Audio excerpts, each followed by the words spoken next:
Wake up!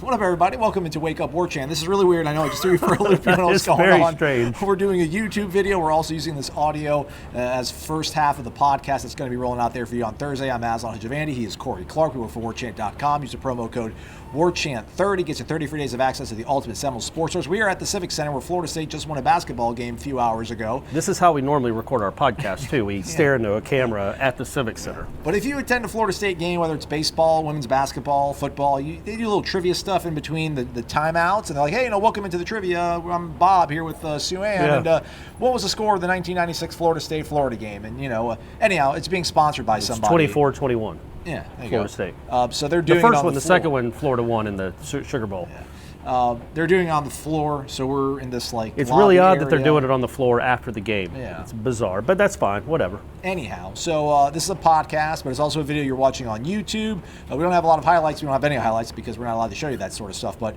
54-50 was the win. I showed up at the last 2 minutes of the game because that's the way I roll. Right. You saw everything you needed to see. I think so, pretty much. Ugly game, but that's kind of what you're expecting. But for Florida State to win, it's January, but it's still, I feel it's a crucial win just to kind of, Leonard talks about stacking wins. You're right. Winning in this sort of fashion, I think, is beneficial for what lays ahead. Yeah, again, we've talked about it before, but when you don't play your best and you still find a way to win, that's something. That tells you what kind of team you have, what kind of team you potentially have. And they did not play their best. Some of that's Virginia, man. They do that to everyone. But Florida State missed like 8 layups. Like Trent Forrest made 1 shot. And for them to still win the game, man, that says, I think MJ made 2 shots. So your 2 starting guards, the 2 veteran guards, I should say, Vassell's obviously Vassell, but they combined to make 3 baskets and have more turnovers than field goals, and you still win the game. It's a testament, man, to this team. They did not even play all that well defensively. They gave up a bunch of layups. They gave up 12 or 13 layups, but they did a good job contesting threes, which Virginia doesn't shoot well anyway, and they forced a lot of turnovers themselves. They turned the ball over too much, Florida State did, but they forced a lot themselves. And yeah, they just had a couple kids make huge shots, starting with Anthony Polite, and then Vassell basically closed it out with his corner 3. By the way, Mike Myrick, who's a YouTube listener watcher, says that the Caribbean jerk sandwich at Zaxby's is off the chain. Great. Just want to kind of get that out of the way. Polite 4 of 4 from distance on the night, which was a welcome shot in the arm. Devon Vassell, I think, had a game-high 18 points, 7 of 15, I think. Trent, I feel like people think I might not like Trent because I always come back and maybe kind of poke at his game, but it just, man, he can't do it offensively some nights, but it doesn't matter because it seems like when it matters the most, he'll figure out a way to help will his team to a big-time win, and did it with defense on Wednesday night. Yeah, and Leonard talked about that. And not just defense, he also had 7 rebounds and 7 assists. So he was the guy that was finding open threes and finding guys for baskets. And he just, look, he made 1 basket, and he did not play well. He had 5 turnovers offensively. He did not play well. But at the end of the game, one and one there at the end. But that, just went and out. It wasn't like he bricked it. It was just a tough. Did you see his reaction when he missed it? Like, he was dumbfounded. He couldn't believe it because it felt good. It looked good. And he had just made 2 before that to give him the lead. But he wants to be in that spot. So I'm sure he was really just, not devastated, but surprised that it didn't go in. But yeah, so with someone like Trent, man, like he makes an impact on so many different ways. So they're down by 3. I think there's a minute and a half left, a minute 40 left. They're down by 3. Virginia has the ball. Their best player, who's 6'8", underneath the basket, does a pump fake, and it looks like he's about to lay it up again to go up 5, and Trent blocks him from behind. And then 10, 15 seconds later, Polite hits the game-tying 3. And then on the very next possession, Trent forces a 10-second call because of his defense. The guy just finds ways to win. He will finish his career almost certainly as the all-time winningest player in Florida State history, besting Terrence Mann by probably a couple of wins. And those 2 guys have similar type games, man. I think Terrence Mann's probably a bit better scorer because he gets more points around the basket on tip-ins and dunks and whatever. But they both could impact games in similar ways where they don't have to knock down threes. They don't have to score 14 points in a row to have an impact on a game and leave an imprint. And Trent Forrest left an imprint in those final 2 minutes. Right. Great player he is. But, man, Devon Vassell is just blossoming right before our very eyes, and it's something special, too, it feels like. Yeah, he's something, man. And, again, credit to Leonard and credit to the staff for finding him. He was not a high recruit. He was, I think when they offered him, he might have been 6'3". Well, now he's close to 6'7", and is just an athlete and a lengthy kid and is a problem. A very good shooter. Just again, like Trent, makes an impact different ways too. I think he had 5 or 6 rebounds, had 2 or 3 steals. That's just what he does. And yeah, that's a huge three at the end of the game. Huge three. I mean, that's just, and then he made those 2 free throws to ice it.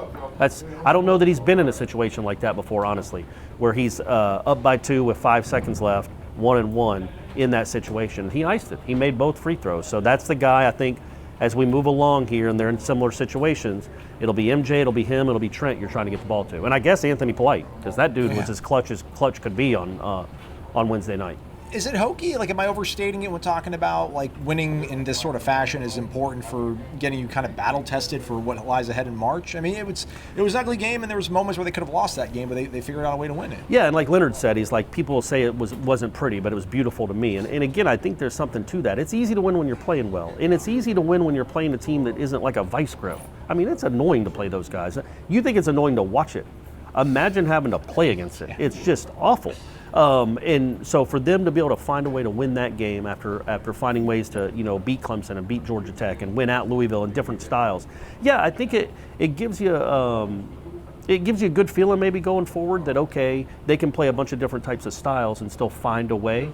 But they got to clean up the turnovers. I mean, that was a lot of them were unforced, and you can't have that moving forward. And I don't know how much it really plays into March.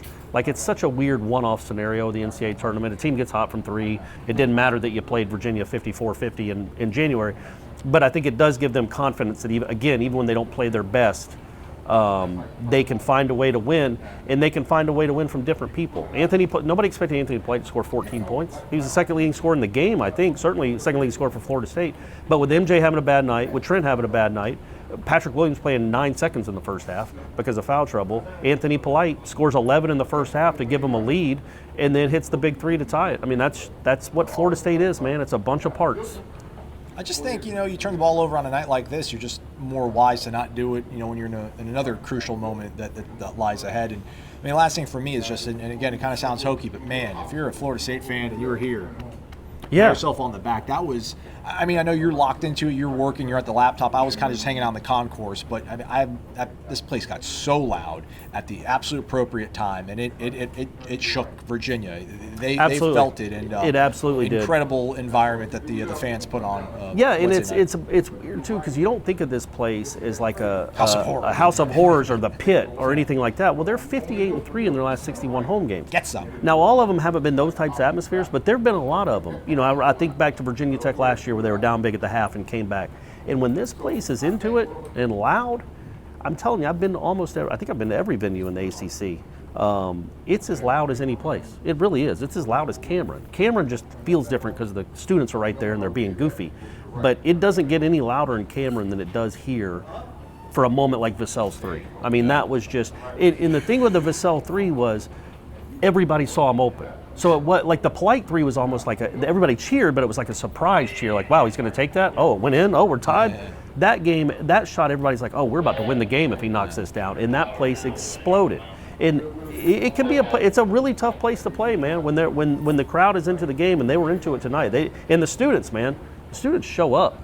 The students showed up early. And I think their next home game is next Saturday night against Notre Dame at 8 o'clock. And I got to imagine before they hit the Strip or before they go to College Town, they're going to go, oh, yeah. Well, nobody can hear us on the podcast doing that. But folks, they can see it. Yeah, go to YouTube and watch that. Dance. And I think this place can be electric depending on the right matchup and how the team is playing. And it was really, really loud tonight. All right. That's a wrap on the video part of this. He's Corey. I'm Aslan. The second part of the podcast, though, it's coming up right after this.